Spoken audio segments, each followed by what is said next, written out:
કહી રહ્યો છું કે તમે જે પણ સારું આયોજન કરશો એ જે પણ સારું આયોજન થશે તો એના બધા જ પૈસા તમને અહીંયાથી મળે એમ છે। આયોજનબદ્ધ રીતે કામ કરીને આગળ વધો। પછી એક તો ભાઈ આ બધા મિત્રો છે જ અહીંયા તૈયાર જ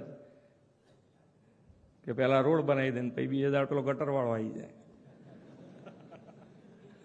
આ તો પછી સાંભળવું તો પડે ને પછી।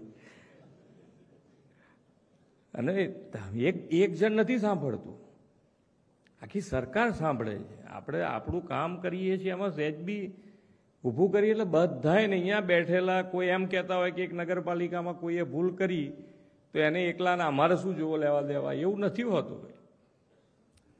આપણે બધાએ સાંભળવાનું થયું છે એવું સમજીને ચાલો।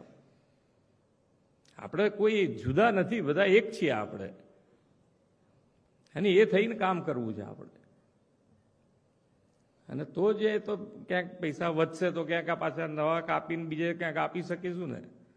આયોજનબદ્ધ રીતે કામ કરીશું તો જ એમાં કામ થવાનું છે।